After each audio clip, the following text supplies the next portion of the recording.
आज जिस विषय पे हम चर्चा कर रहे हैं वह केवल एक विषय नहीं है, भारत की आत्मा का एक हिस्सा है।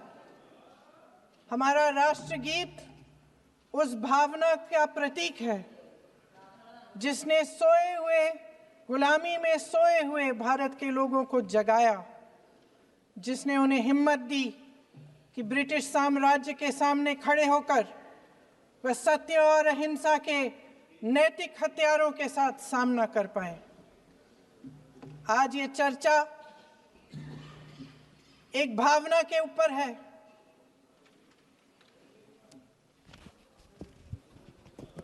और जब हम वंदे मातरम का नाम लेते हैं तो वही भावना हमारे दिल में उजागर होती है। जब हम वंदे मातरम का नाम लेते हैं तो हमें उस पूरे इतिहास की याद आती है जो स्वतंत्रता संग्राम का इतिहास था, उसकी पीड़ा, उसका संघर्ष, उसका साहस, उसकी नैतिकता, उसका जो बल था कि ब्रिटिश साम्राज्य उसके सामने झुका। अध्यक्ष महोदय, वंदे मातरम उस आधुनिक राष्ट्रवाद की अभिव्यक्ति है जिसने भारत के लोगों को एक राजनीतिक और नैतिक आकांक्षा से जोड़ा,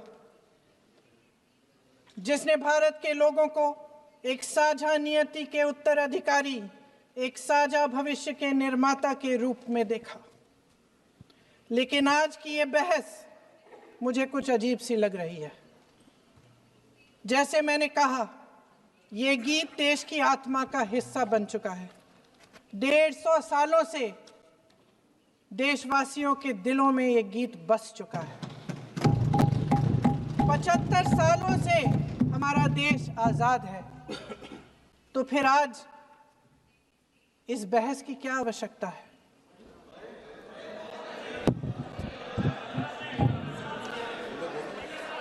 हमारा यहाँ मकसद क्या है?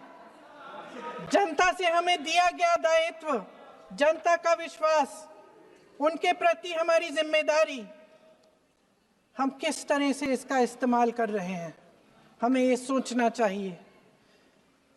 क्योंकि अब इस मोड़ पर हम इस सदन में अपने राष्ट्रगीत पर भी बहस करेंगे। आपने बहस मांगी है, आपने बहस मांगी है। आप तो इलेक्टोरल रिफॉर्म्स की बहस नहीं मांग रहे थे कि जब तक हम इस पर बहस नहीं करेंगे तब तक उस पर बहस नहीं होगी। इसकी वजह क्या है? इसकी वजह क्या है? हम आज यहाँ ये बहस क्यों कर रहे हैं? हमारा राष्ट्रगीत है, इस पर क्या बहस हो सकती है? हम ये बहस यहाँ आज 2 वजहों से कर रहे हैं। पहला कि बंगाल का चुनाव आ रहा है, हमारे प्रधानमंत्री अपनी भूमिका निभाना चाहते हैं उसमें। और दूसरी वजह ये है, ये मकसद है, पुरानी मकसद इनकी, अध्यक्ष महोदय, कि जिन्होंने स्वतंत्रता की लड़ाई लड़ी, जिन्होंने देश के लिए बड़ी बड़ी कुर्बानियां दी, उन पर सरकार नए आरोप लादने का मौका चाहती है। देश का ध्यान फिर से जनता के ज्वलंत मुद्दों से भटकाना चाहती है। यही एक मकसद है आपका मकसद है कि हम फिर से उसी अतीत में मंडराते रहें, उसी की तरफ हम देखते रहें जो हो चुका है, जो बीत चुका है। क्योंकि ये सरकार वर्तमान और भविष्य की ओर देखना ही नहीं चाहती, वे इस काबिल ही नहीं रही। सच्चाई ये है अध्यक्ष महोदय कि आज मोदी जी वह प्रधानमंत्री नहीं रहे जो एक समय में थे। सच ये है कि ये दिखने लगा है, उनका आत्मविश्वास घटने लगा है, उनकी नीतियां देश को कमजोर कर रही हैं। और मेरे सत्ता पक्ष के साथी चुप इसलिए हैं क्योंकि अंदर अंदर से वे भी इस बात से सहमत हैं। आज देश के लोग खुश नहीं हैं अध्यक्ष महोदय, परेशान हैं, तमाम समस्याओं से घिरे हुए हैं, और उन समस्याओं का हल आप निकाल नहीं रहे हैं। हाँ ठीक है, उसका भी बोल लेंगे, समय आएगा तो उसका भी बोल लेंगे, बल्कि कल समय आ रहा है, चुनाव पे चर्चा होगी, उस पे भी बोलेंगे। अध्यक्ष महोदय, इनके भी अपने लोग दबी जबान में कहने लगे हैं कि सारी सत्ता को केंद्रित करने से देश का नुकसान हो रहा है।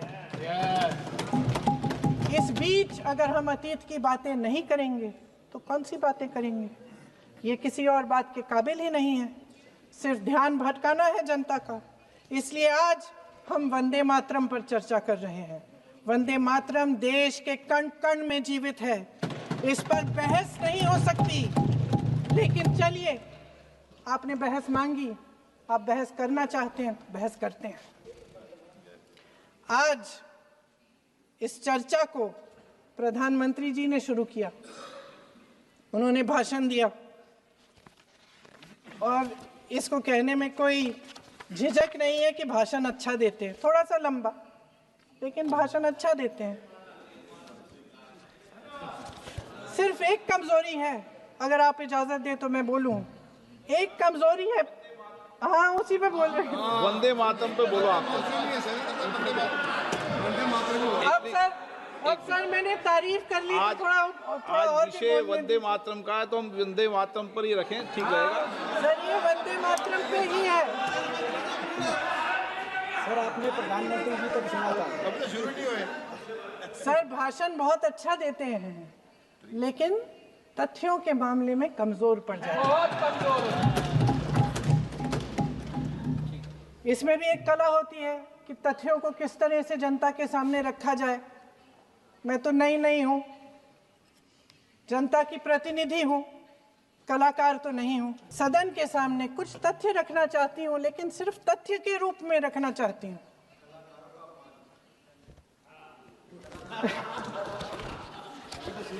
मैं उदाहरण दूं,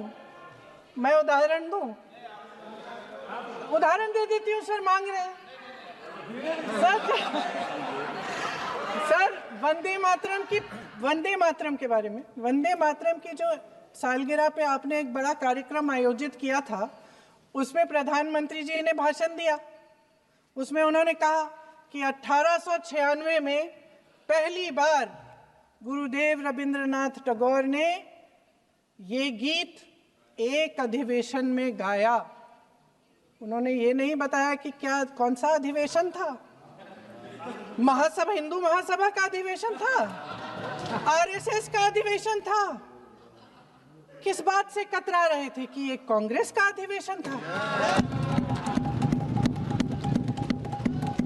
और उदाहरण दूं कि मैं अपना भाषण जारी रखूं। दे रही हूं। जो वंदे मातरम की जो क्रोनोलॉजी है वो भी आप समझिए, जो असली क्रोनोलॉजी है। 1875 में महाकवि बंकिम चंद्र चट्टोपाध्याय ने इस गीत के पहले दो अंतरे लिखे, जो आज हमारे राष्ट्रगीत घोषित हुए हैं, मतलब जो घोषित हुए थे और जिसको हम आज अपना राष्ट्रगीत कहलाते हैं। ये पहले दो अंतरे लिखे।